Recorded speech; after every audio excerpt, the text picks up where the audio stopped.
What is good, YouTube? What is good, Facebook? Welcome into another show once again, man. I'm your host, Tavares Wilson. As you all know, I always get the last word. So, here for another week. A lot of things happened this week in the world of football. The combatants are set for the Super Bowl. Get into more of that tomorrow. So, tonight, let's go through the games and everything transpired. All of that. As always, man, if y'all not doing so already, go ahead and hit like, subscribe on the YouTube channel. Hit that bell notification to be notified whenever we do go live. And as well as follow me on all my other platforms, whether it's TikTok, Instagram, Twitter. The handle is the same all across the board. LastWord production. So, without further ado, man, saying, Breeze, how you feeling, bro? Yeah, what's good, y'all? What's good, man? I got Gino in the building. What's up, Gino? Chilling. Last but not least, we got my boy Mike. Mike, how you feeling, dog? The word, bro. It's the word. I'm good. All right, that's what's up. That's what's up. So listen, man. First thing I want to discuss, man. I want to discuss the games before we get into the coaches and things, the moves that have been made and stuff like that. So I want to discuss the games first. And I want to go through the Patriots and the Denver Broncos game firstly and what y'all gathered from that game. So I'll let you go first, Gino. What you got from that game and what did it tell you about the Patriots? Man, what I got from that game is me personally, and again, we can't prove it. I think the Broncos win if Bo Nix is healthy. I mean, that's really all I got from that game. What I got from the Patriots is the Patriots still got a really good defense. I think the problem is the Seahawks have, in my opinion, a better complementary team, meaning that moving forward for the Patriots, I almost feel like, man, so much has to kind of go right for them to beat the Seahawks. Now, again, going right can be Sam Darnold, but Sam Darnold played real good. And we'll get into that later. But I mean, man, when it came to the Patriots and Broncos game, for me, man, it was kind of just real simple. No Bo Nix, no win. They really needed him for that one more drive. I know a lot of people got frustrated with Sean Payton about the fourth down thing. My biggest thing was the turnover itself and the fact that they went like two and a half possessions without, I mean, 2.5 quarters without scoring. I just don't think that happened with Bo Nix. I'm not trying to put the Patriots defense down. I'm not saying that the Patriots would have gave up 39 points or 40 points, but I just personally feel like if Bo Nix is there, they get to 17, the failed fourth down really wouldn't have mattered. He'd have made up for it. And then the snow would have been to the Patriot disadvantage, and we would just all went home to Broncos and Seahawks. But that's really all I got from it, bro. Bo Nix wasn't there, and they needed him there for at least one more drive. Okay, but what's good, Denari? What you got, Breeze? We talking about the Super Bowl, right? Nah, the winner. We're talking about the Patriots and what you thought of the game and the results against the Broncos. I I thought it was gonna be what it pretty much was. I knew it was gonna be a defensive battle. I didn't expect a shootout or nothing. Um, from everything that happened in the game, I kind of had a feeling that the weather was gonna be a factor if it did kick in, but because early in the game the weather wasn't looking bad, but when that blizzard hit, man, it just came down to who made that one specific play. And New England came out and they made that one specific play. I do think Sean Payton did what I expected him to do. I expected him to make the game physical, muck it up as much as possible.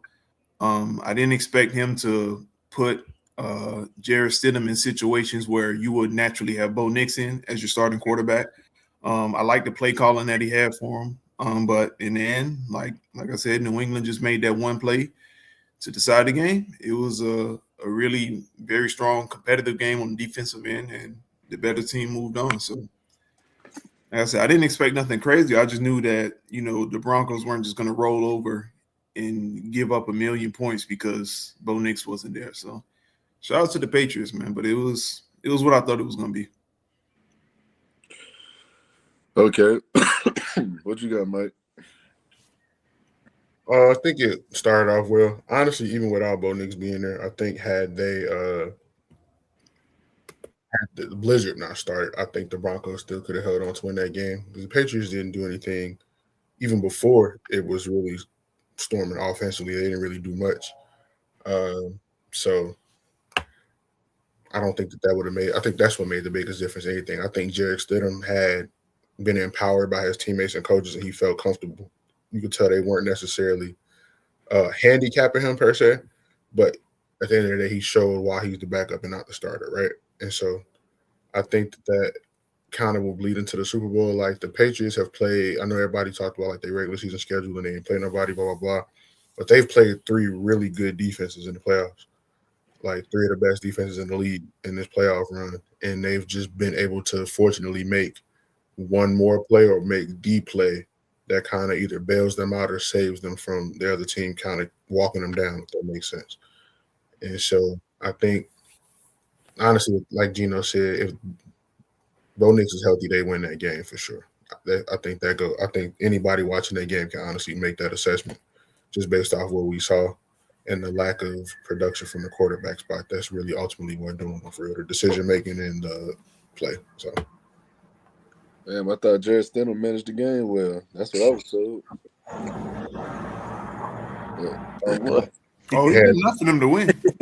He did. No. He did enough for them to win. No, he did not, bro. Yes, Stop. he did, bro. No, he did not. Bro, missing 2 field goals and you lose by 3 points, bro. You did The enough. Patriots missed 2 field goals too, and Jarrett Stidham quite literally set up the only touchdown drive of the game. Stop. He played horrible.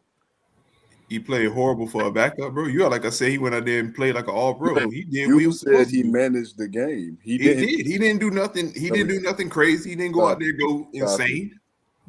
Breeze, he literally led the only touchdown drive the Patriots had. What are we talking about? That's the end of the discussion. Brother, Jarrett Stidham had a passing touchdown, right? Right? So also, hold on. The pass, he makes up for a terrible decision. I'm just saying, just yes or no. Did he have a passing touchdown? The receivers also dropped the shit out the ball a lot too. So I don't want to just put it all on him. Did he have a passing touchdown? Mike, let me ask you, because T gonna tell me the sky is pink. Mike, did Jarrett Stidham have a passing touchdown? Yeah, man. Did he have them in field goal range where Will Lutz missed 2 field goals? Correct. Did they lose by 3 points? They did indeed. If Will Lutz do what he get paid to do, are we having this discussion about Drake May having 86 yards? He literally missed 2 field goals Thank too, you. bro. What are we talking about? Thank you, bro. Like, what are we talking about? Niggas make it feel like this the only kicker that had a bad game, bro. They was under the conditions, and one of the field goals was blocked. You just so happened to miss that part. Like, what the fuck are we talking about? Because T, what we're doing right now is you're really trying to say, okay, Jarrett Stidham was terrible, but he's not the starter. Yeah. He's not the starter. It seemed like you're holding him to the standard that you will hold Drake May to. We might get the backup for a reason. All I'm saying, man, was bad. Like, it's okay. Bro, he did not play a bad game, bro. He did not. By a backup standard, he did not play a bad game. He played a bad game by any standard of a quarterback. No, bro. Hold on. Like I said, the receivers, even they showed it on the screen. They have the most drops in the league. It was a lot of players he did put in position, and receivers was dropping shit. I'm not gonna lie. He didn't play good. The receivers doing no favors. That's fine and dandy, man. What did Drake May do on the other side of the ball? You think he nothing? He do shit. Throw 86 yards. Drake May didn't do shit, but Jarrett Stidham somehow managed the game. Like Jarrett Stidham got his team in field goal range, and the kicker missed the field goal. Bro, did Drake May not do the same? Are we really praising like, Drake? What are we talking like, bro? I'm confused on what the fuck we're talking about. Like, but Drake you're absolutely so this is why you undercutting. Hold on. 2 field goals. This is why you're undercutting your own argument. You're giving Drake May credit for managing the game. I'm not giving him credit for shit. They both played a bad game. That's my point. You just said that Drake May not manage the game. That's what you said out your own mouth. You just said that. I said no, I didn't say that. I asked you what do you believe Drake May played? That's what I asked you. You said did Drake May not manage the game? Those were your exact That's not what I just told you, Mike. I asked you what did Drake May do? That's what I asked you. And you said he didn't do shit. That's what you just said. And I said it's my opinion he didn't do shit. All right, and I'm not disagreeing with you. I agree. My point is, but my whole thing is if we're going to say Stidham managed the game, you got to say Drake May did the same shit. How many kicks? They both played bad in my eyes. How many kicks did the Patriots kicker miss? He missed 2. Okay. and his team won by how many? Even with him missing What 2 the field fuck? goals. Oh my god. What do Okay, bro. what Okay. have to do with it? Okay, bro. Like I said, bro, Will Lutz missed 2 field goals. One was blocked. You can't fault the man for a blocked field goal. I don't see how we're holding that against him. Okay, so then, even without that one, he missed one other field goal. He so we did get miss a OT. field goal. We But get don't OT. sit here try to add that second one in as if he has control No, over. what I'm adding in is the fact that the receivers are also dropping a lot of passes for Denver. And that's a fact. again, that's cool. That does not Okay. mean Jared Well, it's Stidham- not cool. That doesn't help me. What's cool about that shit? Listen, I'm not saying it helps Jared Stidham. What I'm saying is, at the end of the day, the literal one drive the Patriots scored on came off of his turnover. The game was sealed when he threw an interception. That was a horrible pass. That's what it came down to. Okay. Like we talking about, oh, I ain't expect him to go out there and light it up like Peyton Manning or look like Bo Nix. I ain't say none of that shit. I just said the man played a bad game. I didn't say I expected him to go out there and turn into anybody. So how much do you factor in the drops into his overall bad performance? I mean, bro, quarterbacks deal with drops. I'm asking about this nigga in this game with the team with the most drops in the league. That's what I'm asking. But I'm saying, no, we literally listen. This is my point. When we evaluate these dudes, right, and when we talk about who played what, man, y'all niggas will be coming here talking about, oh well, the receivers had this problem going on. They had 2-3 drops that was critical in these moments, bro. Y'all don't be arguing that shit. Nigga, we talking about but playoff now y'all bringing football that comes down to 2-3 plays. You said what? We're talking about playoff football that literally comes down to 2 or 3 plays most of the time. But listen, this is my point. When we talking about these niggas, when we sit here and we say these dudes have bad games, y'all niggas do not bring up niggas dropping passes while the quarterback played bad. That's not what I do. Y'all don't do that shit. This is the first time I've ever heard you even try to make that you bring it up though. So if you're the one who brings up whoa, you bring it up for Jordan Love all the time. When the fuck you ever heard me bring up drops when it comes to Jordan Love all the time? No, the fuck I don't. What the fuck? Oh okay, you know what? Okay. This how I know niggas be lying. Nigga, Jordan Love went out there all the time, and I said he had a bad game. What are we talking about? I didn't say shit about no drops. The only thing I sat there and said that Matt LaFleur called a bad game. That's what I said. When they lost to Philly, you was talking about drops and how Christian Watson let him down because he dropped the ball. I didn't say shit about no Christian Watson. The only thing I was talking about was Matthew Golden and finally played a good game. We'll find it. Don't worry about it. We'll dig through the archives. We'll find it. Find him. We'll find it. What are we talking about? Only thing I would say about Christian Watson is that he sucks. That's all I ever said about him. The nigga had 4 good games and the nigga turned into a number 1 receiver somehow by y'all logic. No. The nigga they drafted in the first round wasn't doing shit. Yeah, because again, that's why I said what I said about Matt LaFleur. The play calling was horrible. You're not gonna sit and tell me a nigga. Hey, November 16th, 2025. Look, niggas will tell me. It said nigga will tell me Jordan Love disappointing though, but they dropping passes. Wow, amazing. November 16th, 2025. Amazing. November 16th, 2025. Okay. Thank you. Again, so we talking about. Nah, T, I don't want to hear it. Moving on. You talking about you don't want to hear it, bro. Moving on. Nigga, you just said you didn't say that. Moving on. The one play that led to that nigga LeBron James alive, bro. Hey, yo. But anyway, man. Y'all boys crazy. What about the other? Worse lies than LeBron be telling, bro. That nigga. Bro, what am I lying about? I didn't, bro. You said you didn't say that. He just read it. It's why the nigga played a bad game. You're saying me the drops don't bring up drops. Bad game. You just read verbatim when you brought up drops. That's all I'm saying, bro. And I still sat there and said Jordan Love played a bad game. If we're talking about the playoffs, like you just said, I said even though he finished the game with 4 touchdowns, 320 pass, and all this other shit, I said he played a bad game because he couldn't finish the drive when he had a nigga in the end zone or could have thrown a better ball.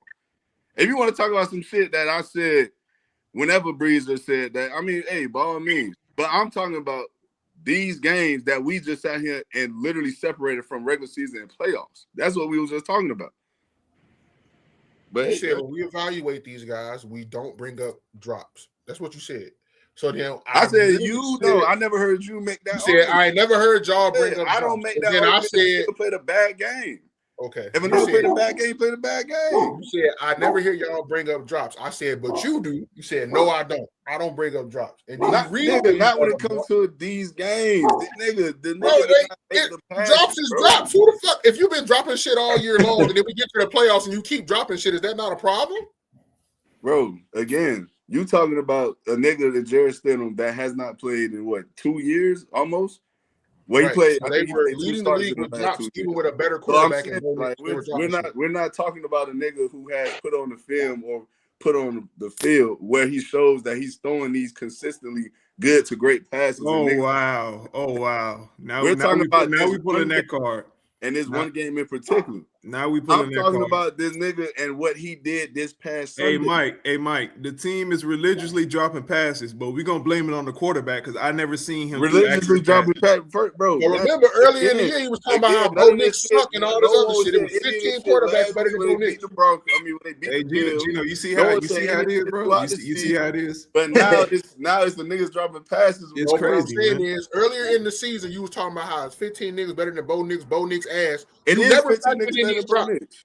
Just because you played one good playoff game don't mean he top 15. No, we didn't say that. That's not what we're saying. Nobody said that. We ain't got to reach that far. I'm just saying, like, so what is Bo Nix to do? It's the fact that you said the nigga was cheeks. You said the nigga was cheeks most of the year. It was 15 niggas better than him. That me saying you never factored in the drops even when you made that statement.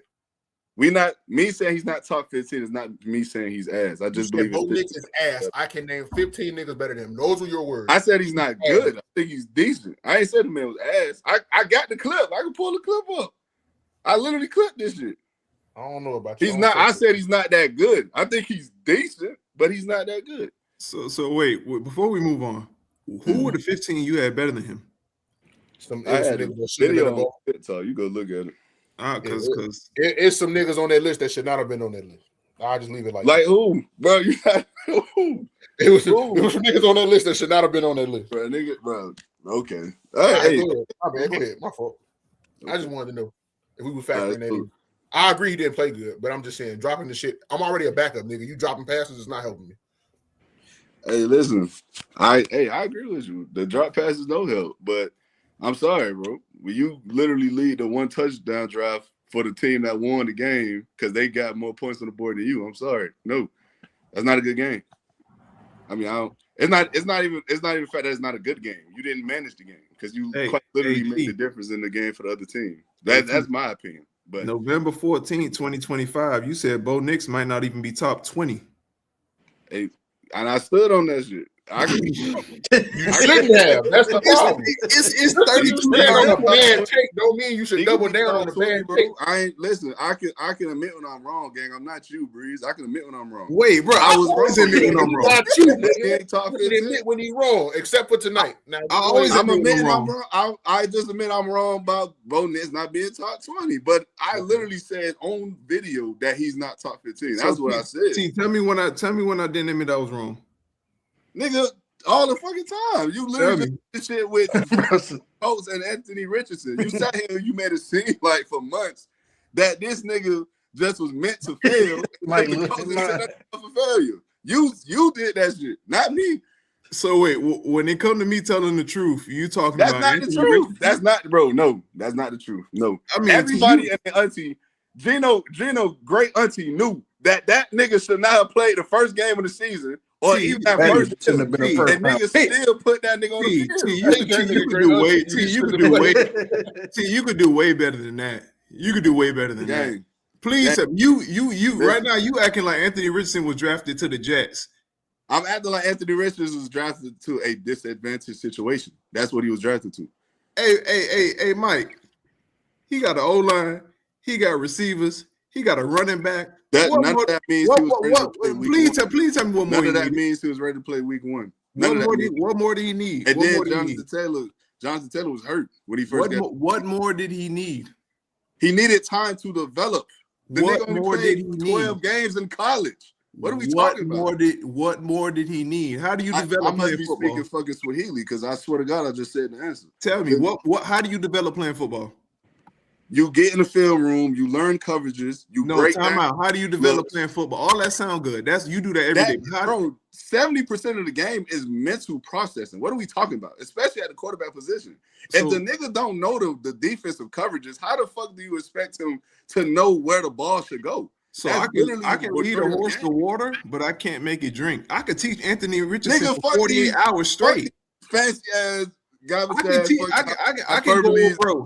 You can go over plays. The nigga came into the league. You can do all this. He was a literal fucking diamond in the rough that literally needed to put a diamond or a piece of coal. Because what you doing right now? Whoa. What you doing right now? You're making excuses for a guy who's getting paid. It's not an excuse. It's a fact. Who's getting paid millions of dollars just to learn the game. Fact. You're making excuses for a guy who's getting paid millions of dollars to learn the game. This guy is focused on rapping. Him knowing he was. This guy is focused on rapping. He doesn't want to play football, bro. He's focused on rapping. It's crazy, dog. He's making mixtapes right now. And listen. I'm not sitting here telling you. I'm not sitting here telling you. Come on, man, bro. His biggest hurdle is himself. No, the biggest hurdle he had because you can't tell me since high school. That's my only argument. Since high school, when he was completing 50% of passes, in college when he was completing 50% of passes, nobody put structure around him. Nobody told him the game. If he don't want to learn, he don't want to learn. The nigga. First of all, again, the nigga only played 10 to 12 starts in college. So we can't sit here and make it seem like he had 3 years under his belt where he was playing for a juggernaut and he was going to compete against the best teams in the league. I mean, not the league, in the conferences. It was in the SEC, but at the same time, the nigga missed time on top of the fact he wasn't asked to do anything complex or at the level of reading defenses. He was a one-read quarterback, and that shit wasn't there. You take the fuck off. They didn't ask that nigga to be anything or learn the game. Wow, you hear that? So that sounds like a problem all the way back since high school because nobody told him the game of football. So that sounds like a problem. Let me get this straight. So niggas like Lamar, niggas like Josh Allen, niggas like hell. Even if we want to look at a nigga like Jameis Winston, like these niggas can go to situations, they can learn how to become the quarterbacks that people believe they can be because they put in the work, which at one point, feel however you want to feel about AR, but at one point, he went out and hired these quarterback coaches that work with these guys. He went out and got in the lab and changed his throwing mechanics. He went into these meetings and shit trying to learn his fundamentals of the game.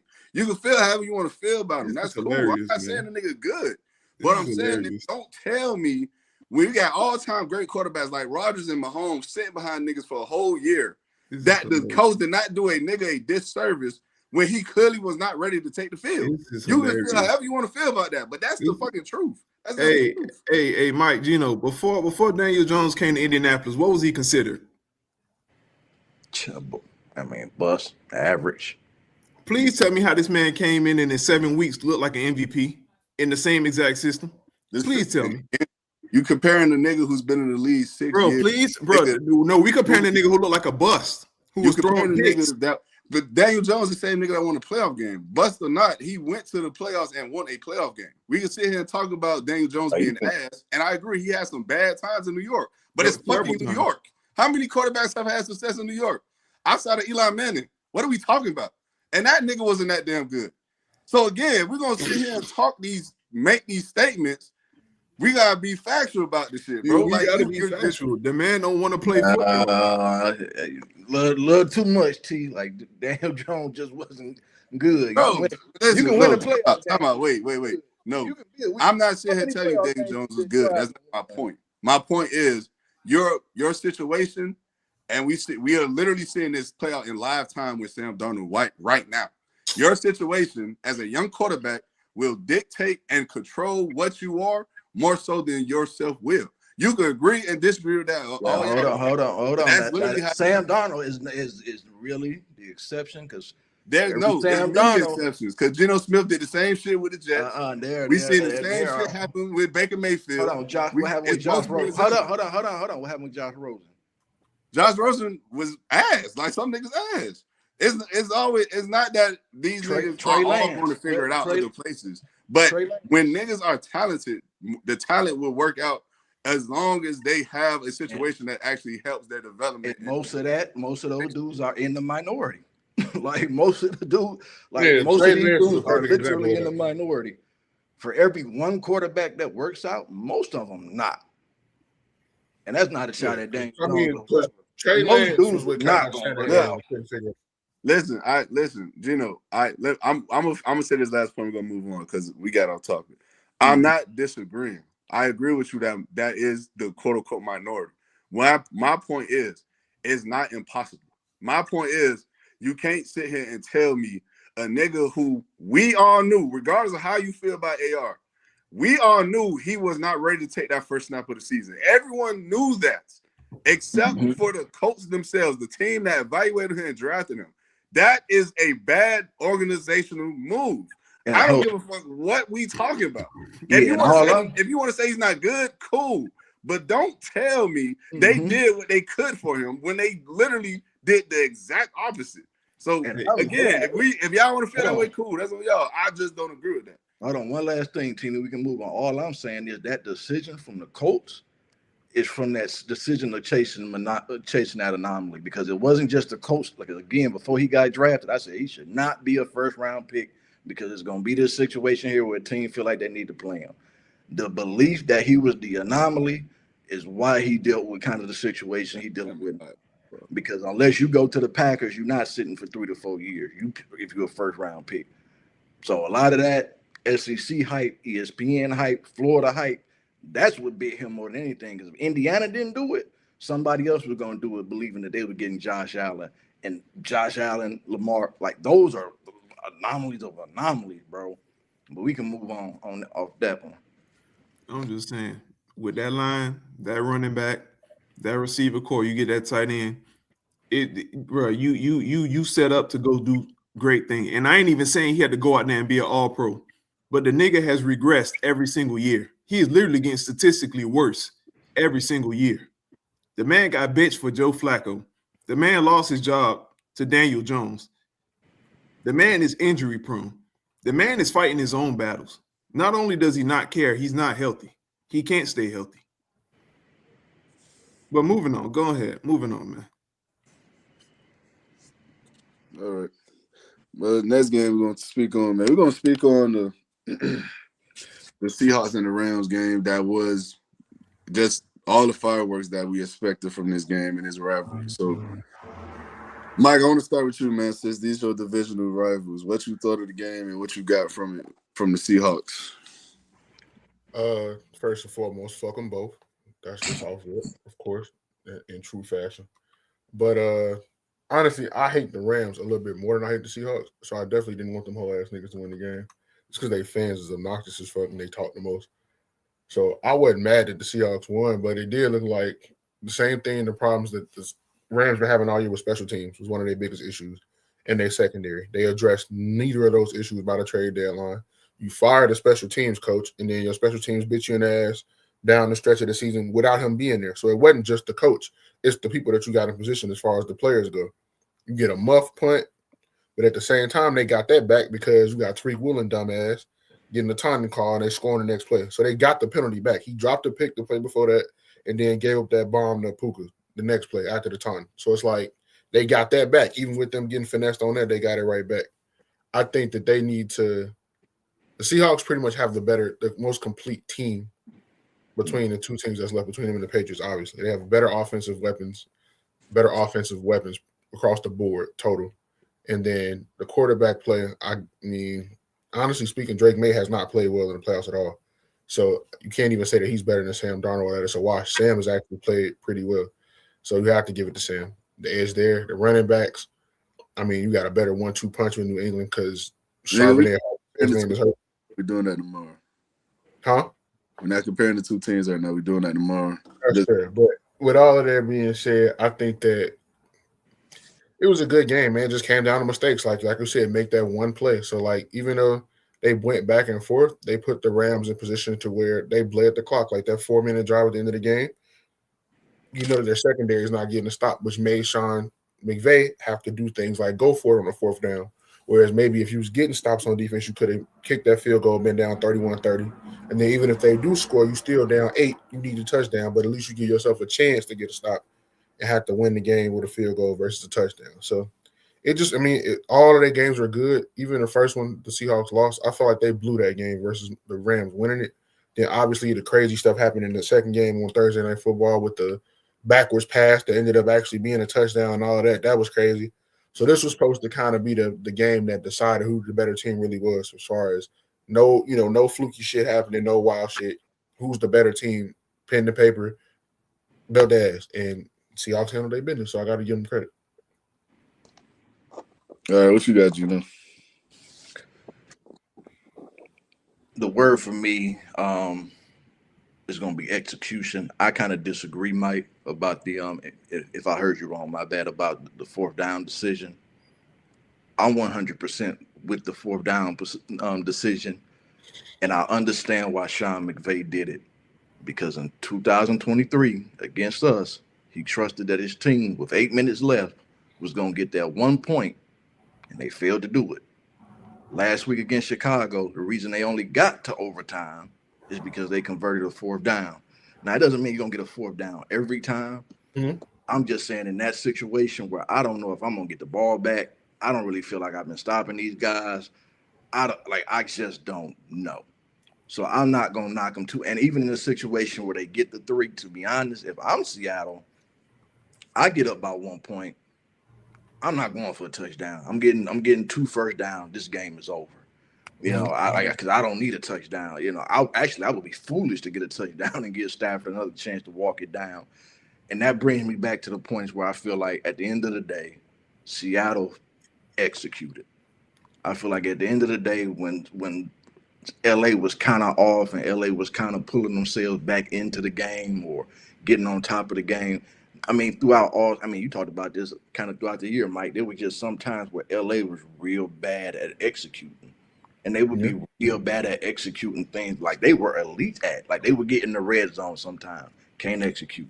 The fumble, again, fluky dude probably was, in the moment. But again, another example of not executing. It feels as if, to me, the Rams should have won. It feels to me like Stafford didn't make a mistake. It feels to me like I just can't go, hey man, Sean McVay, I didn't like that. I just feel like they didn't execute. I feel like if you're the Rams and you go back and you look at this game, it's just that, like Mike said, we didn't make those 1 or 2 plays. And I give a lot of credit. And again, we just talked about guys not being the anomaly. But you got to admit now that Sam Darnold is the anomaly, because he's gotten to the Super Bowl and he played a great game, and you didn't have to overcome Sam Darnold at any point. To me, like, you didn't have to worry about him throwing a pick. And and Shady and Aksho can talk about the Rams let it happen. I'm gonna be honest, I didn't feel like the Rams let anything happen. I feel like Sam Darnold made it happen, and the Rams overall might not have executed as a team, but that's in part because the Seahawks just executed better. And so I feel like at the end of the day, Sam Darnold should bare minimum feel good about himself. We don't know what's going to happen in the Super Bowl. We'll talk about that tomorrow. Like, the defense should feel good about themselves. And overall, the Seahawks should feel good about themselves, because the better team or not, they executed better. And I really don't care if you want to go for it on fourth down, you want to kick the field goal or whatever. These teams need to be held accountable for not executing better, because that's what these games is coming down to. Decision or no decision. The Rams did not execute that fourth down. They did not execute, and they would have kicked the field goal. They probably wouldn't execute stopping Seattle. So execute better. Okay. What you got, Breeze? Overall, it was a really good game. Started out slow. From what I saw, like Gino said, Sam Darnold may just be the anomaly, but at this point, I would chalk it up more to experience than him actually being the anomaly. Because if he would have developed like this in one setting, then I can say, okay, if maybe even in the second setting, when he went from New York he got traded from the Jets to Carolina, right? Mm-hmm. If he would have somehow found a home in Carolina and became Sam Darnold, then I could say, okay, it was the Jets. But Sam Darnold has been through the up and downs. He went from the Jets to Carolina to San Fran to Minnesota, and now he's in the Seahawks uniform. And throughout that journey, I'm pretty sure he's seen every defense you can see, every coverage you can see. I'm pretty sure he's done a lot of research on the film that showed his weaknesses in moments. The seeing ghosts, and antsy feet in the pocket, staring down receivers. I'm gonna chalk that up to his experience and his development in himself. Because no coach can go out there and teach him how to do what he just did. Because Sam Darnold coming out of USC was almost a perfect prospect, graded almost. Great arm. He blew people away at the pro day. The film was there, but the knock on him was always the moment was too big. He would shrink in small moments. He would always get in the way of himself. And how do you get over that? You practice. You get in situations where we saw him when he folded against the Rams. We saw the game with the Jets where he was seeing ghosts against the Patriots. We saw a couple headaches in Carolina. Like, we saw everything that eventually led up to what Sam Darnold is now. So congratulations to him. I love to see the success story. How does this affect future prospects moving forward? I'm curious to see, because in situations like when you put a Sam Darnold in a situation like a Seattle, when you have a stellar defense, and you have great weapons on the outside, they bought in Shaheed. They really bought into what Sam Darnold is, and they put weapons around him to fit his strong suit. Like JSN has showed he can be a wide receiver one this year. This was his breakout year. Shaheed killed the intermediate game when they brought him in. That backfield with Walker and Charbonnet stood up for him. They did their thing. Solid tight end play. Good. Just what I took from the game, bro, is really that you can really overcome if you put the work in. And I don't want to keep harping on, Sam Darnold in the past, but I'm glad to see his development. I'm glad to see him become what he was viewed that he can become. And, I'm just curious to see what's up with Matt Stafford now. Y'all think it's over? Y'all think he's going to hang it up right into the sunset, or you think he got one more hurrah? One more. No, I think he got one more in him. I think he win MVP for sure. He gonna come back. You think he stays in LA? Oh yeah, he's under contract. I think. I don't think he's a free agent after this year, regardless. This is a. I think they gave him like a 2-year extension. This what's the name year for him? Like they could break out of the contract and re-sign him, or just give him that more money up front and then give him that, you feel me, last 2020 and then try to make one more run. But yeah, that's about it. Yeah, I think I wouldn't do none of that. I just pay him whatever's on the deal that he could take, because we got to build the roster, bro. You seen what happened in the playoffs. You want to keep scoring 40 and losing, or you want us to build a defense? Like, I mean, they're supposed to have a defense. Their players ain't show up, but they do. They ain't got a secondary. They had a secondary all year. Them boys cheap. Yeah, so they made moves in the secondary too. That's what make it crazy. Like Cam Kitchens, Cam Curl, the dude Young they traded for. I'm picking up niggas named Cam apparently, because that's too many damn Cams, bro. Too many Cams is crazy. But I'm gonna speak on the game, man. I mean, first and foremost, I got props to Sam Darnold, man. I watched Sam Darnold for years. He quite literally unplayable for the Jets a long time as a Dolphin fan, but I love to see that he found success in other places and other areas, because, like I said not too long ago, man, I'm a firm believer, and I seen this TikTok video about this. I seen a guy post this, that there's a quarterback development problem in the NFL, and I truly believe there is a problem. So, again, I'm a firm believer in that, and I love to see that Sam Darnold has, and whether it took 7-8 years, I believe this is year 9 for him, if I'm not mistaken. It took some time, but he's here now, and that's what you love to see from guys who always had the potential, the talent, but they just wasn't in quite the situations, or didn't have the right scheme fits, or whatever the case may be. So let me shout out to Sam first, but now I want to talk about the Rams. And I remember Will said this in the chat, that Sean McVay basically choked the game away or something like that because he went for it on that 4th down. I thought that was just horseshit. I'm gonna be real. I agree completely with Gino. Like, this, you got to play the game, bro. Like, we see we can't get a stop. Sam Darnold's out here having a career day damn near against us. We need our offense on the field. They're by far the best unit today. I'm going to trust Matt Stafford to get me a first down before I trust Jared Verse and Cam Curl to get a stop. That's just what it is. And if people want to knock McVay for that, then I don't know what to tell you, because I'm going out there and I'm doing the same shit. Like, I'm just being honest. Like, you got to play the game that's in front of you, bro. Like, it sounds good some days. I know I was talking about this a couple weeks back, why teams aren't taking field goals, et cetera, whatever the case may be. You still have to play the situation. You have to. Do you really trust your team to get that stop in that situation? You don't. So I'm not going to knock Sean McVay for that decision. The only thing is, I do agree with y'all, both Mike and Gino, is that the execution was not there.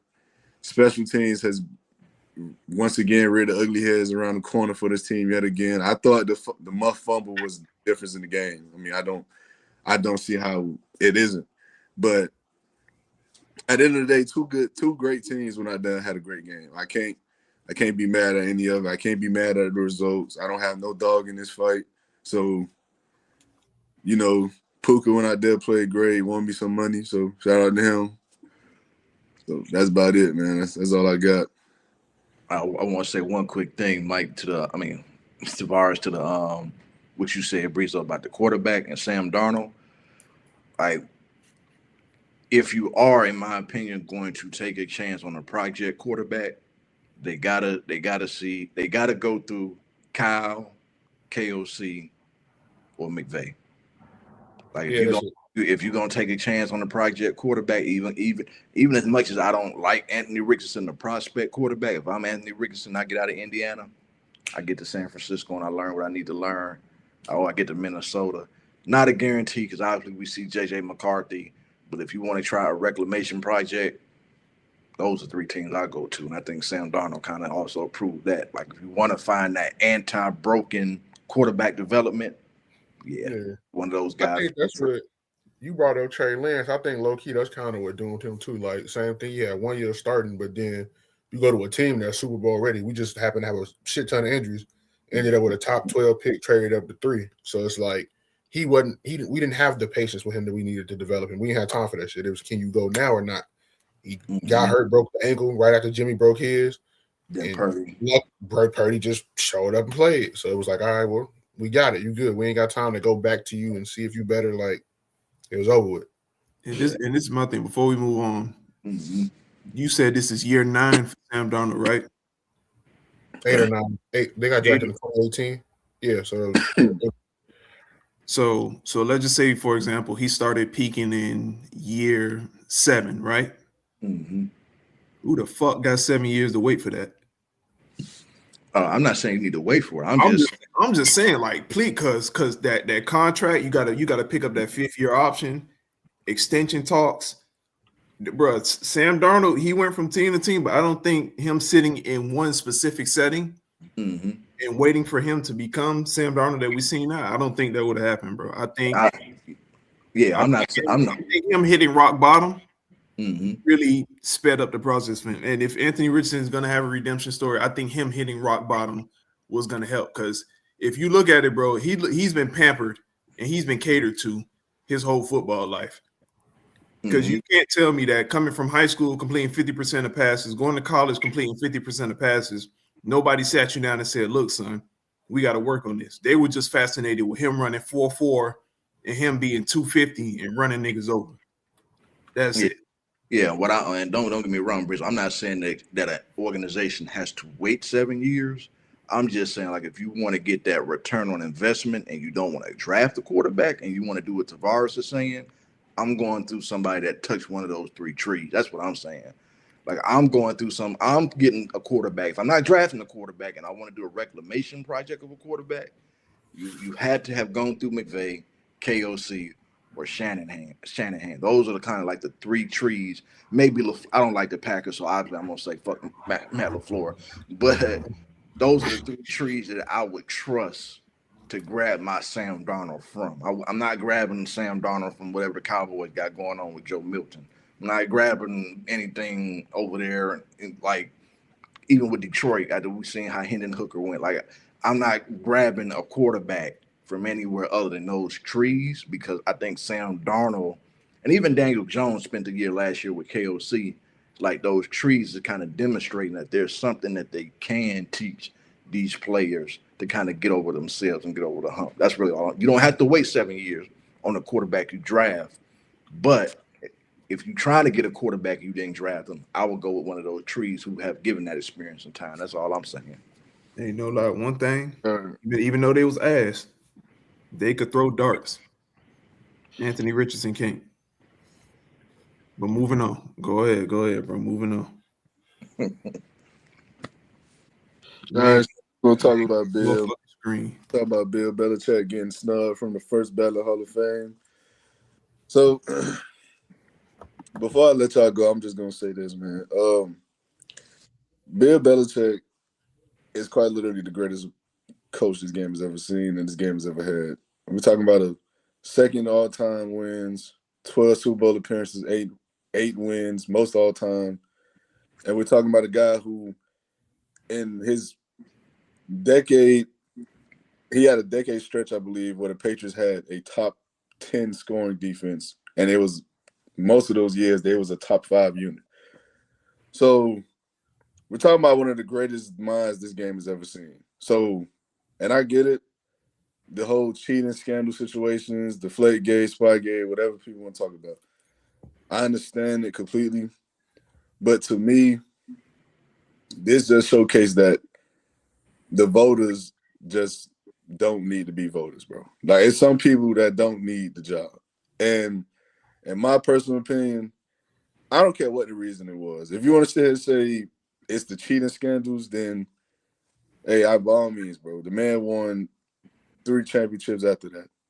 So it's like, if we want to sit here and make that the reason why Bill Belichick, again, the greatest coach this game has ever had, is not a first ballot Hall of Famer, then I just don't know what we're talking about, bro. Because again, it's not even about Tom Brady, because I know they're not gonna do Tom Brady like this. I guarantee you, once Robert Kraft is done, they're not doing this to Robert Kraft either. He will be the, when it's all said and done, once his name touched the ballot. So I think this is more, I thought this is more so of a, I think it's more personal than anything. And I know a lot of people want to say Bill wasn't big in the media. The media didn't really too much care for Bill Belichick, so that could play a factor. I don't know. But whatever the reason it is, this is a horrible look for the game, in my opinion. But what you got, Gino? I kind of I look at it like this, Tavares. Well, everybody, I look at it like this. I feel like you should have to explain yourself if you said no. Now I saw a couple voters on Twitter say, we don't have to reveal ourselves and all of that, or it's optional. Like, look, dude, y'all don't got like y'all not writing about the president. You don't got the nukes, the cold nukes. You're not on the Supreme Court justice. Like, you're not something to the point where you can't release why you did something. Like, the fate of the world is not going to break if you explain to me why you said no to Bill Belichick. Like, these guys need to explain, like, how we can get up here, get on camera, give our opinion and all of that stuff. Whoever said no needs to explain. Whoever said yes needs to explain. If you want to ask me what if they said yes, should they explain? Yeah, explain. Everybody explain. Because I need to know why. And it's not just with Bill Belichick. It's other Hall of Fame selections too, which, like, I just need to know why. Now, if you want to tell me, because again, I look at it like this, Tavares. I honestly think they don't like Bill Belichick. Like, there are people who don't like him. Yeah. The reason can vary, and I almost look at it like when your boss don't like you at work. Your boss can't fire you because he doesn't like you, but if you did something that's quote unquote worth fireable, he's not gonna say I don't like you. He's gonna say, well, remember that time when Gino didn't come to work for like that week? I should have fired him then. I should have did this then, or now I'm doing it now. So I feel like the whole cheating thing, cheating scandal, is just, if I don't like you, I don't have to get up here and say, well, I did it because I don't like you. Now I can say, well, I did it because you cheated. But to your point, if you're gonna do it to him, got Robert can't get in. Brady even made a statement the other day, like I was with Belichick the whole time. Basically, the Tom Brady passive aggressive way of saying, let me see if you're gonna put me out. Let me see if you're gonna have the audacity to not let me be first ballot Hall of Fame. Because we know like Tom isn't sometimes gonna say it, but he'll just, well, I was with him all the time. Basically saying, I dare y'all not to put me in. Kind of because again, to me, it's just the fact they don't like him. Even when you look at the North Carolina situation, North Carolina don't even like him. It's only been 1 year. So whatever it is about Bill Belichick's personality, people are making up in their minds, I don't like you, and I'm taking it upon myself to set the world straight. And I want you to explain that. Like Kevin Durant, even Kevin Durant is right about something, even though he's said about the NBA. These media personalities, to a degree, are ruining sports because it becomes bigger than just sports. It becomes very personal, and Right. then it becomes very grandstanding because they're trying to set the world right. When, quite frankly, don't set the world right. Just put that man in the Hall of Fame and then write your column, and then maybe we'll come agree with you or not. Other than that, they need to explain, and if they can't explain, then all of them don't need to vote again, as far as I'm concerned. I know that won't happen, but that's what should happen. You can't explain all pros, Pro Bowls, all that stuff where people legacies on the line. You need to explain. If you do not explain, you do not get to vote. Turn your camera on, 10 minutes, run down your list, give us your why, and let's see if you should continue to keep voting. That's kind of where I'm at with it. Okay. What you got, Mike? My bad. I feel the same way, but I also look at it like they've fucked over people who shouldn't have been first, who should have been first ballot Hall of Famers a ton. They fucked over T.O. It made T.O. wait, what, 4, 5, 6 times? Mm-hmm. When we know universally he's the top 3 receiver all time. Like, whatever order you want to put him in, he's my personal favorite. But if you want to put him below Randy, you want to put him below Jerry, whatever, cool. But we know universally he's top 3. Man was top 3 in touchdowns, catches, yards, and everything that matters to his position. And you made him wait 4, 5 years because you didn't like him. Because he was doing setups in his driveway at his crib when you brought your ass out there to record on microphones. You don't like Bill Belichick because he's not giving you clickbait or giving you quotables for your newspaper articles. He's an asshole. So I'm gonna be an asshole in the back end. That's soft as hell. You should absolutely 1,000%. We should know who's voting for him. We don't even know who these people are. You know who's voting, how many people are voting, and why you made your decision. It don't have to be a long drawn out. It could be a paragraph long. Why did you make the decision to put this person? Even if you put them in, if you would have been first ballot, cool. These are the 10, 15, whatever writers that made the decision. These are their reasons for why they felt Bill was deserving of first ballot Hall of Fame. Because at the end of the day, they get to hide behind it. We don't know these people, no any other Hall of Fame. We don't know who these motherfuckers are. They say the writers and this and that. It's a billion fucking writers. Even though newspapers are dead, there's a billion newspaper companies and like the Times and this and that and publications where you got 20, 30 people on a staff covering just sports. You got 20, 30 people covering fashion, whatever the case is. You got to put your name on that shit. Because if you really feel that way and it's that deep to you, then you got to stand on it. Bill stood on everything he did through his career. The Spygate shit, how people was talking to him, he never switched up. Whether you like it or not, he was consistent for 20 plus years of coaching. Man got 8 fucking championships. You talking about he not a first ballot Hall of Fame. That's the dumbest shit I've ever seen. There's no justification for it. I don't care if you hate him. Bill could have slept with your girlfriend at prom when y'all went to high school together. I wouldn't care, bro. 8 championships is 8 championships.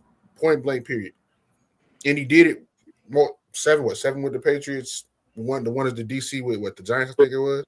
6 with the Patriots, 2 as the 6 DC. with the Patriots, and then what, the 2 with the Giants, right? As the DC or something like that. Yeah. Okay, cool. So not only did I do it, but I won 8 championships spanning the total of 3-4 decades. Because that was what, the 80s when they won those? Or was it the 90s? It was 80s.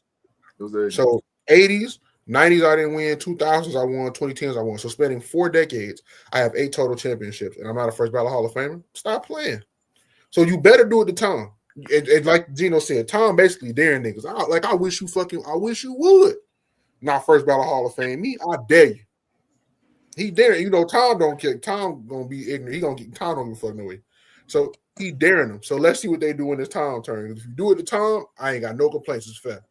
But we know they're not going to, and that's why it's an issue. All right, what you got, Breeze? I'm conflicted, bro. That's your ass, man. Keep it real, man. They conflicted. Bill Belichick is the greatest coach in sports history, in every sport. I don't know one coach that is greater than Belichick that has gotten the most out of the little that he had, player personnel wise, because we can say Phil Jackson was great, but Michael Jordan, Scottie Pippen, Dennis Rodman, Horace Grant, Ron Harper, those were some hella players. It's been years the Patriots defense had Walmart workers out there. It's been years the Patriots offense had Best Buy employees out there, and he took them to Super Bowls and he won.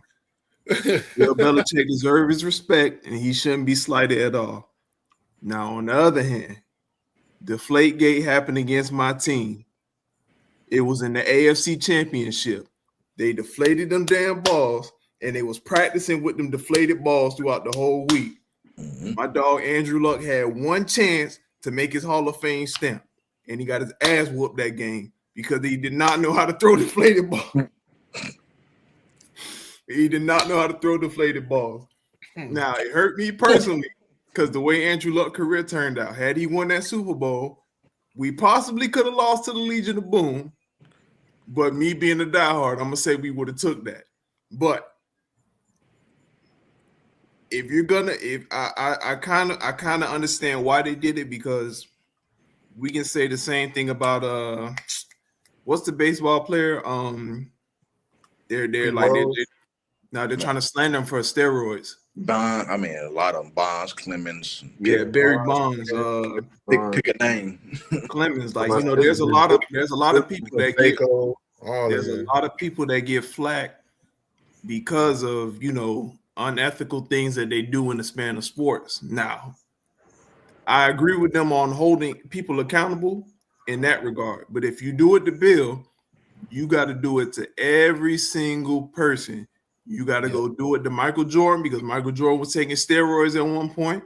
You got to go do it to a bunch of players, bro. You got to go. If you're gonna do this, it's a wormhole you're gonna have to go down.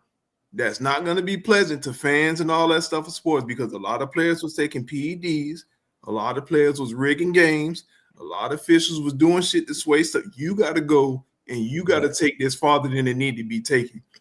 Well, so I'm not gonna lie, I think it's wrong, because if you just look at Bill Belichick as a mind, as a football coach, as a leader of men, he's the one guy from that era that has that militant approach. He's the definition of a leader of men. He's not a player-friendly coach. We're not buddies. Nah, this is a chain of command. This is how this is gonna run. I remember hearing stories in New England, you can't even have your phone in the facility. No social media and stuff going on. When we practicing, full attention. They wasn't playing, bro. He did let Gronk slide with a couple things, but Gronk on that field wasn't an idiot. Gronk may have his bright personality, but he got Gronk to be a model citizen on the field, bro, as far as playing the game right. So Bill Belichick deserves his respect, bro. But if they're gonna do this, they need to do it to every single person with questionable behavior throughout their careers. Every single Hall of Famer, do it to everybody. Well, real quick before you go, T, I'm gonna say this, Breezo. When it's personal, people not gonna do it to everybody. That's why I feel like it's personal. It's like, again, it's like when your boss don't like you. Mike can come in late when the boss like him. I come in late. Oh man, I gotta write you up. This is the third time. Like when it's personal, I don't got to do it to everybody. I just got to do it to you. And that's why I'm looking at it like, nah, these dudes got to get up here and explain that, bro. Because like you just said, Breezo, it's probably some people on a ballot right now that they gave a pass to who have accusations or proof of cheating or whatever, that they gave actual passes to, that we could see they voting history. We can ask the question, well, why not Bill? Like, you let him pass, why not Bill?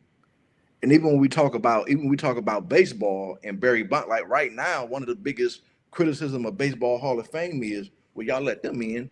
Why not Barry? Y'all let them in. Why not Roger? So to me, again, it goes back to what Kevin Durant said. These guys are ruining sports, bro.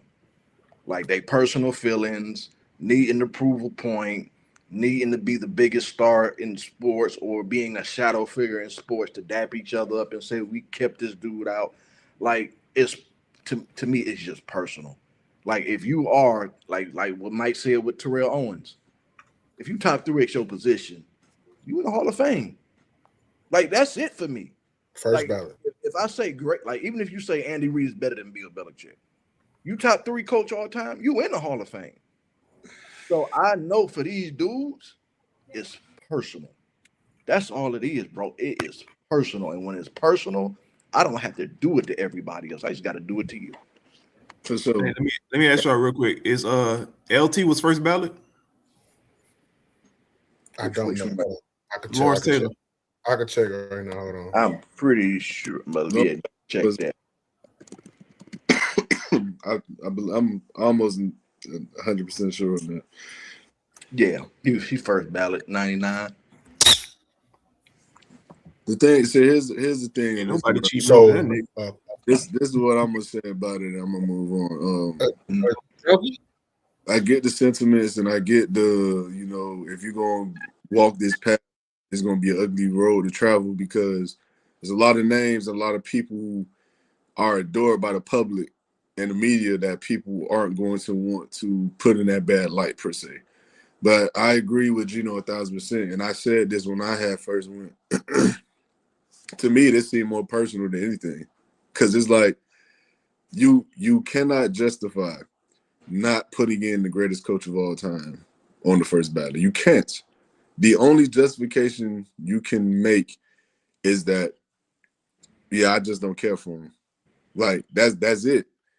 Like regardless of, we can sit and talk about the scandals, the cheating, whatever we talk about. Game, they lost draft picks, they got fines, suspensions were given out, all that stuff. They still went on and won championships after. So it's like we can sit here, we can speak on these things, but we also have to add in the context of them quite literally winning Super Bowls after that. So it's like I don't get why people want to harp on these things that happened 15 years ago. And I understand why people want to speak on them now because it's a fresh topic. But I don't understand why that's a talking point to why Bill Belichick is not in a Hall of Fame gold jacket right now. It just does not make sense to me. Because when it was all said and done, when Bill left the Patriots and when he was fired, everyone agreed that he was the greatest coach to ever do it. So there shouldn't be a question what he is going to be in the next couple years when he's eligible for the Hall. He's a first ballot Hall of Famer. And now that he's not, like what Gino said, or Mike said, excuse me, these dudes like names have to be put pen to paper now. Like it's like you have to make a statement saying why this did not happen. Because now that this is the case, you pretty much just set yourselves up for failure. Because now it's a situation where it's like, okay, this is what the quote unquote criteria is, or what people believe it is, because we may never get an official statement. Mm-hmm. So now that Robert Kraft is on the board, now is Robert Kraft going to be first ballot executive or owner, whatever the case may be? Is Tom Brady going to be the first ballot Hall of Famer that we all believe he is? And if he's not, then at the very least I can say it was consistent. But if he is, I'm sorry, bro. It just shows like what KD said, what you just alluded to, Gino, about KD. It's too personal. Like these guys, and I said this about Ryan Clark a couple weeks back when he had that little standoff with Aaron Rodgers, and it was another player I can't remember right now. I was saying, RC, man, like when you make these things personal, at that point, you lost it. Like the argument is done. The debates, the sports talk, whatever, it's done now. And for me, I think it's truly saddening because this is a game at the end of the day we all love, enjoy watching. So to see that it get discredited to this extent because of personal feelings is unfortunate, man. But I want to move off into some NBA news real quick before we move off into the last topic. It was me. I was the one who voted for Bill not to get in. It was me. Crazy. But I want to speak on the Clippers, man. The Clippers have been catching fire lately. They are 15-3 in their last 18 games. They have the best record to this point for any team that started the season 6-21. And right now they're viably going to be a play-in team and possibly compete for a playoff spot. So my only question for y'all is, are we buying into the Clippers and what they are right now? No. No. Absolutely buying into the Los Angeles Clippers and what they the Clippers. Fuck no. Why would we ever do that? Absolutely. They gotta show it. You gotta see it. You gotta prove that shit. Bro, we're not gonna see anything because I'm wishing nothing but the best. But it's just a matter of time before Kawhi Leonard sprays an ankle or the arthritis kicks in because he has I feel like it. He has a bunch of nagging injuries that are going to affect him for a lifetime. That quad injury suffering in San Antonio, it was chronic. So it's never going to go away. It's going to flare up. It's going to do something. When the playoffs hit, James Harden is going to be so tired from carrying the 82 games of the regular season that in the first round, they're going to get to game 7. He's going to go like 1 for 14, 12 points, 9 assists, 2 rebounds, and they're going to lose in game 7. If we're buying into the Clippers possibly winning the first round series, I'll put $1 on it. That's it. Maybe a play-in game, but they're not going anywhere. LA, the Clippers are done. They're finished. If Kawhi shows he can be healthy for the rest of the year, you package him up and you get as much as you can back for him. Ship out James Harden. Just blow it up, bro. Just start fresh. Because with a older James Harden and an injury-riddled Kawhi, who's old health-wise. He may be young still, but he's old health-wise. You're not going anywhere, especially in the Western Conference, because you can't run with Oklahoma City. You don't have the depth to battle with the Spurs. The Lakers are the Lakers, but you're not going to beat the Lakers in the 7-game series because, honestly, on the court with Luka, Kawhi, James Harden, and LeBron James, Luka Doncic is going to be the best player. Like there's nothing that the Clippers are going to do. They're not going to go out the first round. Maybe they'll win a play-in game, but that's it. So if you ask me if I buy into that, yeah. But second round championship, no. Okay. So what you got, Gino? It's not, put it like this, not that I buy into the Clippers. It's that if the Clippers are going to play with what I feel like at this point is house money, they can present problems at times for teams that are not mentally tough. I'm not saying like the Clippers or the Golden State Warriors. I'm not saying like that is the prime Chicago Bulls. Like, don't get me wrong. I understand what you're saying, Breezo. Kawhi is always a moment away from being injured. The problem is, like, if I'm teams in the Western Conference and my name is in Oklahoma City, and I know San Antonio really, should be sent, but it'll be their first go around. If I do get tangled with LA, and if I do run the unfortunate circumstance of Kawhi making it through 2 weeks, as a Western Conference team not named Oklahoma, I don't know if I would want to play them when they got house money. I'm not saying they going far. I'm not saying they win the championship, but I do buy into this idea that if I'm in the playoffs, I'm the home team with the advantage, and I run the unfortunate event. Kawhi is healthy for that 2-week block, and there's all this expectation on us to win and not them. I don't know if I would want to play the Clippers when they have nothing to lose. That's the only thing that I will buy. is that I wouldn't want to get tangled with them in an unnecessary 7 game series that maybe I win, but it takes so much out of me that I go to the next series and don't win. So I buy them as not a threat, but a problem. They can become a problem that lingers into the next series just because you have the bad luck of they playing with house money.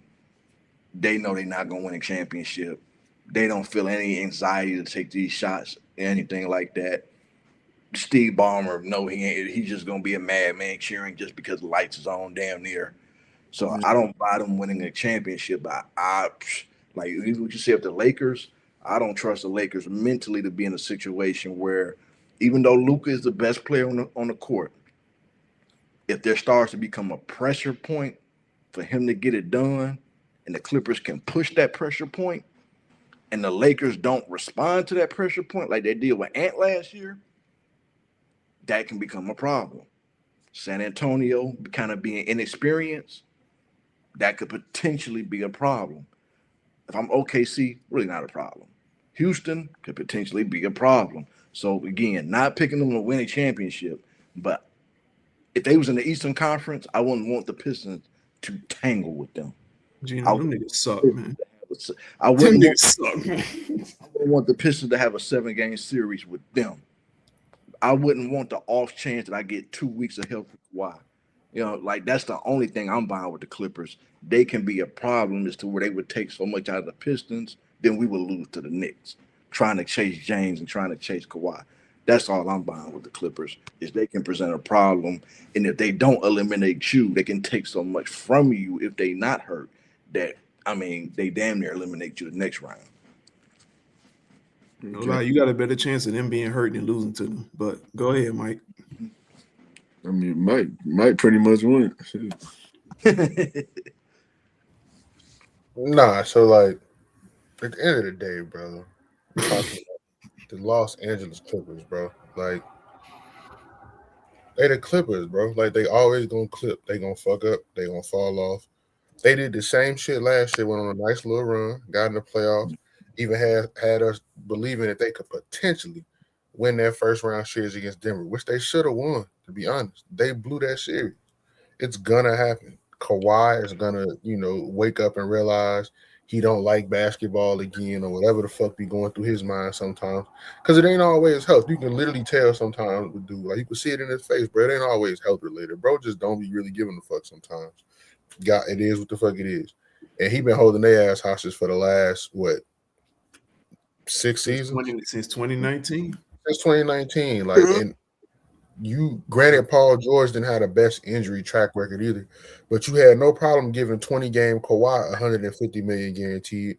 But when PG went the same deal, you looked at PG like he was smoking crack, even though that was the nigga that took you to the conference finals by himself with a bunch of role players.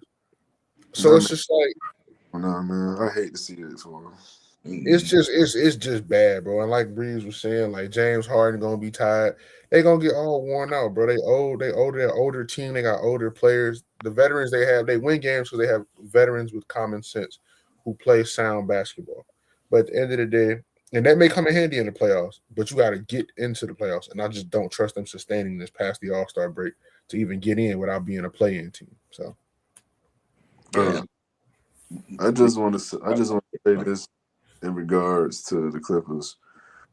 It's more so about individual respect I want to give, and I gotta give props to James Harden, man. I mean, James Harden last year was the second All-NBA player. I believe top 3 in assists last season. Still give you 20 points a game.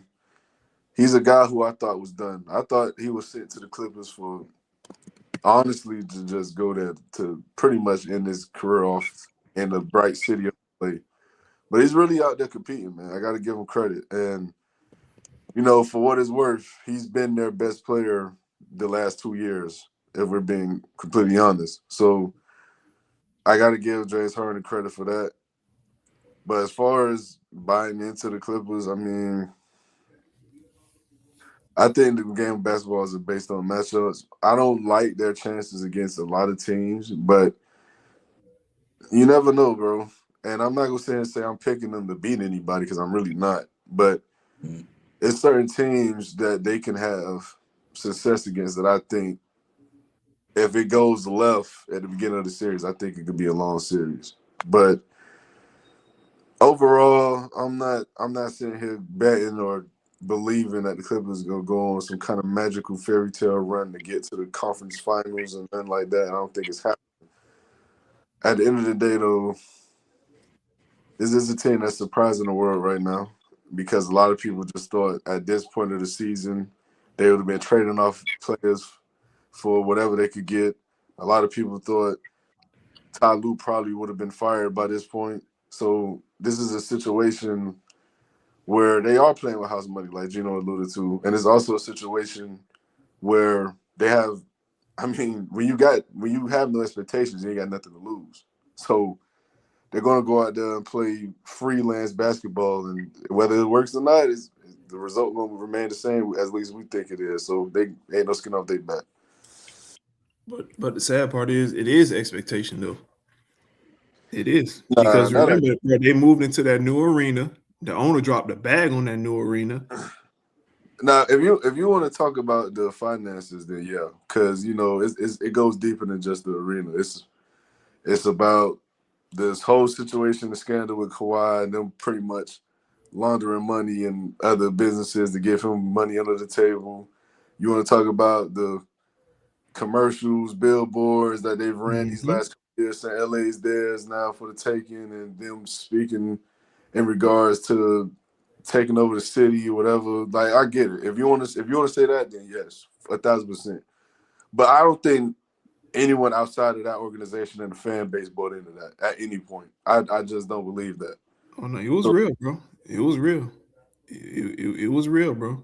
No, I'm not saying it wasn't real. What I'm saying is, were people really out here believing, who outside of the fan base and the organization, whatever really people out here believe in the LA Clippers, who have never won a Western Conference Finals in their history of a franchise, was really just going to become that big of an issue? Yeah, because the West was up for grabs at that point, bro. Remember when they assembled that Kawhi PG tandem, if I'm not mistaken, that was maybe like LeBron first or second year in LA. That was Bron's second year, yeah. So think was that AD first or second year? First. Okay, so that was AD first year.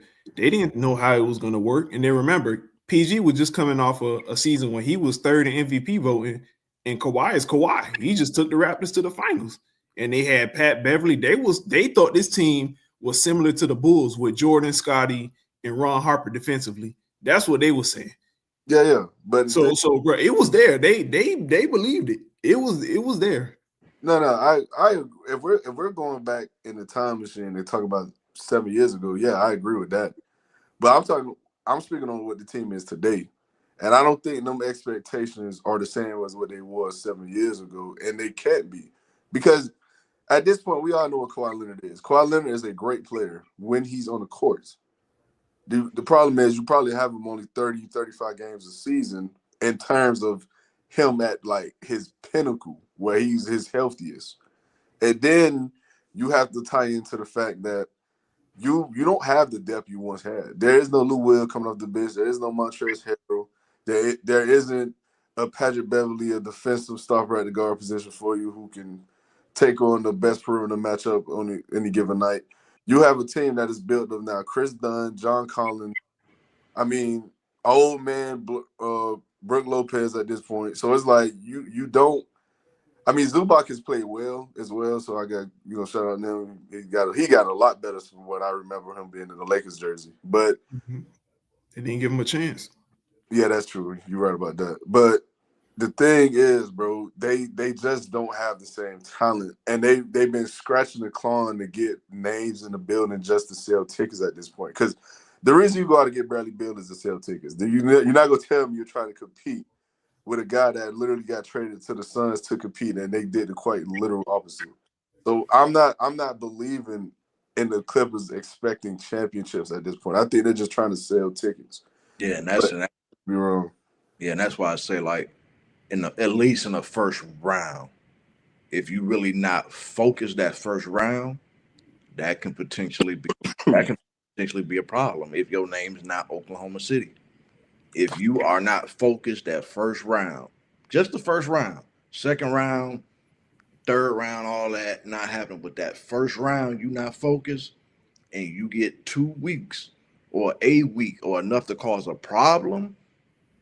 Like some of them teams are not mentally tough like that, Breezo. Like some of them teams you look at in the playoffs right now, they not even just with the Clippers, they are a bad start away from mentally collapsing. And then you put that pressure on them in terms of trying to stop Harden or stop Kawhi. Like when I look at the Clippers, if I'm not the Thunder, who I feel like can overcome them, even if they fell down like 2-1, I would rather just be. I would rather buy. I would rather. I would buy. I want to bypass them. Yeah, but they're not mentally tough either. Yeah, Oklahoma City choking. Yeah, No, I'm talking about the Clippers aren't mentally tough either. Like I agree with what you're saying, but they're also not mentally tough. Yeah, but I'm saying, Mike, in this situation, since they have no expectation, like there is no. And they're just more dangerous. Yeah, you know what I'm saying. Like the expectation for the Clippers wouldn't even kick into like third round. Like if they made it to the third round, now that's when the Clippers would have expectation back, be in their head. But first round versus the Spurs, I feel like people would still pick the Spurs to win. And if the Spurs started off flat by them being young, that could be a problem. You know, not saying that they would automatically lose, but it could be something like Denver last year where we barely get by y'all. Y'all expose some problems, and ultimately tangling with y'all just really wasn't good for business. Like it really wasn't. You know what I'm saying? Again, Oklahoma City is still better than them, but me personally, I'm glad they're in the West because I wouldn't want to even tangle with them in the East because it would just be a problem for Detroit with a healthy Clippers team where we would get by, but I ain't trying to expend all that energy before New York or Boston, to be honest. Man, Gino's scary, man. Man, I'm telling the truth. Gino's scary. I learned my lesson with the Commanders. I ain't underestimate nobody, brother. Jaylen Brown dropped 50 on them bums. Man, on the Clippers. Let's move off into the last segment, man. So look, guys. Hey, you said what? Nah, his camera was froze for a second. My bad, T. What you say, bro? Eyes was frozen? Nah. Breezer, yours was frozen for a second.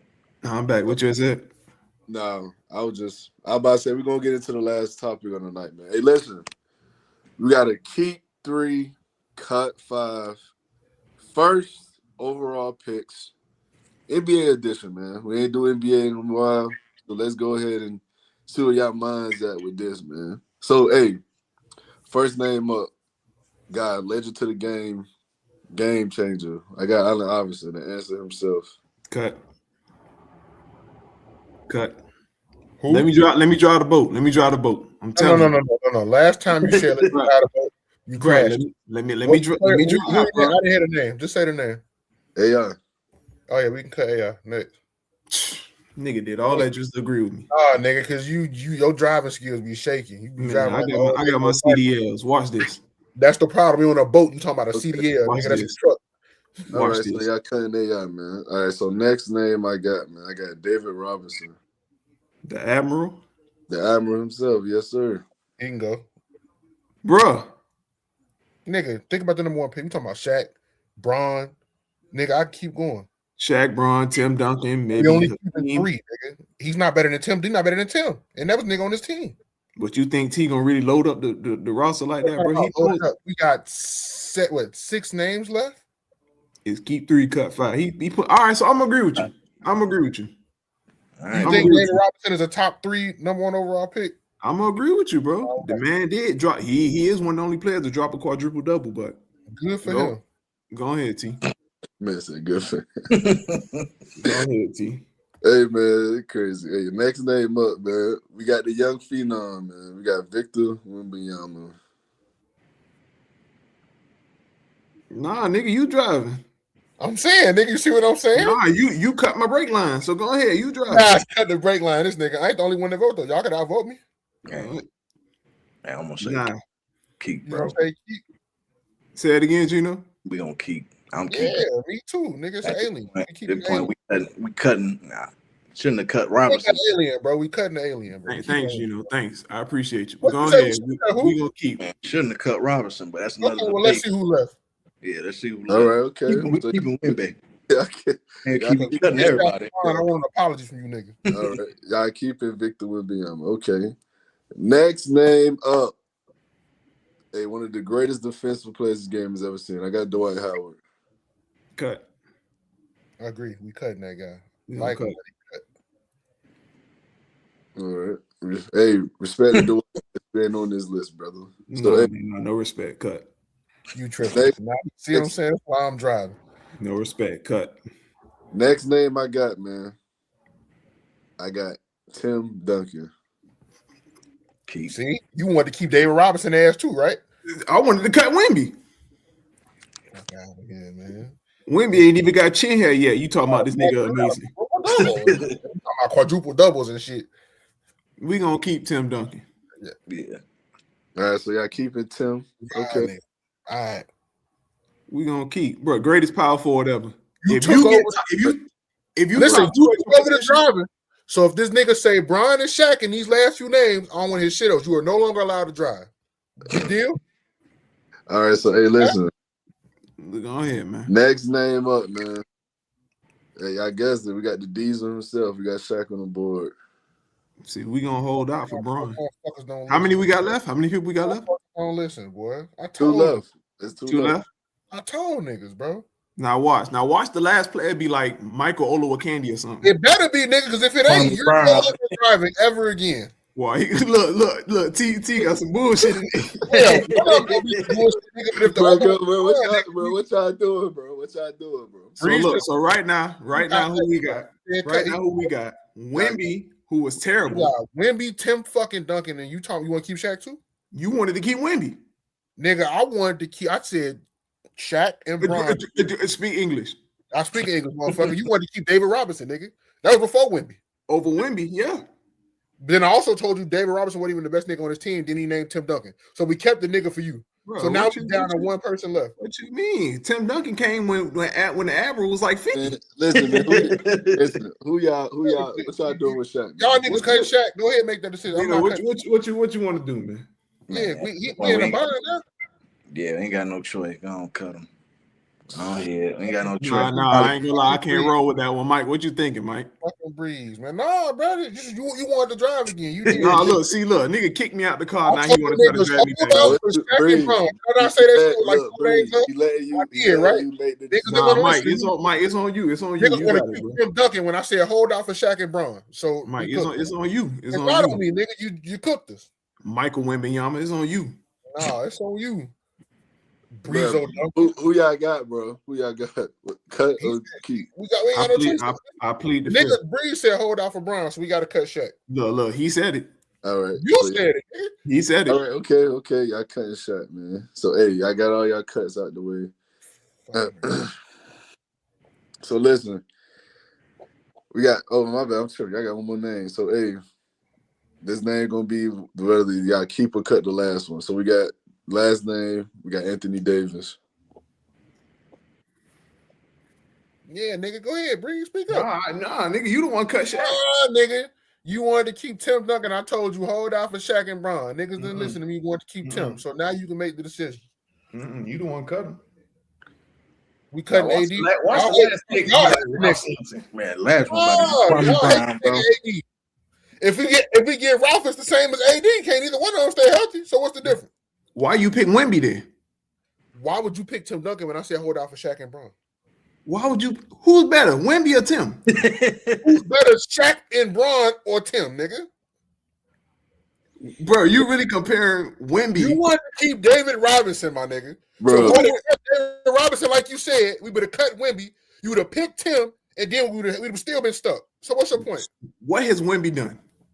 Answer my question. We would have kept David Robinson, like you said. We'd have cut Wemby. We'd have took Tim. People over here having a whole argument. Nah, man. he trying to blame it on me when he kept Wemby. I said hold out for Shaq and Bron, bro. He took a nigga still drinking Similac and want to blame it on me. So what what you want to do, bro? You want to cut AD or you want to keep him, bro? Man, I feel like the last one about to be Kwame Brown, bro. Bro, what we doing? What we doing? I feel like it's about to be Bust Light, bro. I don't think so, bro. It's about to be Bust Light. Go I don't ahead. think What shit, Bro, y'all the last one, Anthony Bennett. Watch. What y'all doing? What y'all doing? We might well keep AD, bro. Y'all What keeping y'all AD? doing? All right, I just wanted to go on record. I don't agree with these niggas, but go ahead. Go We ahead. keep- Oh, y'all, Gino got it. Hey, me and Mike made our picks. Gino got the last pick, man. oh, so y'all keeping AD. Yeah, I feel like it's gonna be Kwame Brown, bro. All right. Okay. Bron, he So look, laughing. hey, Yeah, Listen, it's gonna be Brown and Kwame. One of the two. listen. In this keep 3, cut 5, y'all cut David Robinson, Mm. kept Tim Duncan, Mhm. y'all cut AI, Mm. y'all cut Dwight Howard, y'all kept AD, y'all kept Wembanyama, y'all cut Shaq, and unfortunately, fellas, y'all did cut LeBron James. Stupid, man. Hold your black ass, bro. When a nigga say, "Will Mike? You can drive," and then he want to take the steering wheel back, and I say, "Hold out for Shaq and Brown." Nah. That's what I'm talking about, bro. And I ain't gonna lie, y'all boys took an L on that one. Y'all cut Shaq and LeBron. I told the niggas wait for Shaq and Brown. You can literally bro. take When the when That's a, when a exactly what I nigga told. when a nigga pick Wemby When a nigga wanted to keep David Robinson and Tim Duncan, you was gonna over cut Shaq and Wemby, Brown either way. I take So David what you Robinson doing? over Wemby. You're not taking him over Tim, Shaq, or Bron, I kept him. but you cut Shaq and Bron, nigga. Y'all cut him. No, we didn't cut shit. I wasn't here. You got no proof that I was here. Y'all did it. I knew it was on it back. Crazy. I said it, bro. I got said an we alibi. get I Shaq wasn't and here. Bron, bro. That's I crazy. told niggas hard headed, bro. Man, I don't listen said to we Mike get no Shaq more, and man. Bron. Don't listen to Mike when Mike. You can clip the shit said we waiting on Shaq and Bron. When a nigga Don't pick listen to Mike. Wemby, Listen to Breeze, who want to keep Tim Duncan and David Robinson. nigga They would pick have still Wemby. cut Shaq or Bron. Nigga pick Wemby And you was gonna pick David Robinson and Tim, nigga. I mean, you would have cut Shaq Crazy. or Bron either over way. Wemby. Crazy because y'all didn't keep not one of them. Y'all did cut both. That's what I'm It's saying, Mike's bro. fault. Y'all ain't Ain't keep no Mike fault. Nigga told you who we did. You It's still Mike's didn't listen. fault, bro. Hardhead niggas, It's man. Mike's fault, man. That's that Indianapolis coat in your head. You think you a lucky Nah, horseshoe nigga. You're not. You got a brain deficiency. That's No, from nigga, you the have a Niners fan. common sense deficiency. I told you That's who the from fuck being was a coming. Niners fan, bro. I Yeah, told man, you we what on was gonna crazy. happen, and you didn't listen, bro. Nah, it's all Mike fault. Hardhead nigga, bro. Typical Niner behavior. Told the nigga who was coming. But Yeah, okay, throat goat. Watch yourself. Hey man, hey listen. So hey, appreciate y'all tuning in to the show once again, man. That one definitely got to get clipped. If y'all want to see the clip live Yeah, on clip the whole thing. Clip the nigga line too. Clip Mike taking Wemby. we gonna go ahead and clip that. I'm clipping that tomorrow. I might post it either maybe this weekend or Monday. Hey, man. I already got some stuff lined up. The Wemby glaze is crazy. Extra glasses, extra eye, extra set of eyes, and you still fucked up. That's The crazy. Wemby glaze, bro. It's about Wemby, nigga. We had Brian and Shaq and Wemby. I'm cool with them three. Nigga got PTSD from Niners injuries and picked Wemby. You got PTSD from this season. Clearly, Achilles injuries done took your legs and your brain. You know, you got anything before we head out, bro? Hey man, I don't know, man. Get well soon with George Kittle, man. Yeah, hey, before we head out, T, I don't know what topics you got tomorrow, but hopefully we can get into this Ant-Man thing, bro. What's up with Ant? You talking about his getting snubbed? Nah, with all this controversy in Minnesota with them wanting him to speak up. Oh, yeah. I got you. I was. It's crazy because I was just reading up on that literally before we got on. So that we definitely gonna speak on that. He's gonna be just like his pops. He gonna do what his dad did. Crazy word, but hey, we. That's crazy. Y'all saw what Mike did, man. When they asked Mike, "Hey, Mike, what you think about this?" Hey, man, Republicans buy Jordans too, man. Hey, listen, man, we gonna just be saying shit. Don't do that to Ant, bro. He gonna do the same. That's funny as hell. Hey, so we gonna go ahead and call it a night, fellas. I appreciate y'all once again, man. Yep. Peace. Done.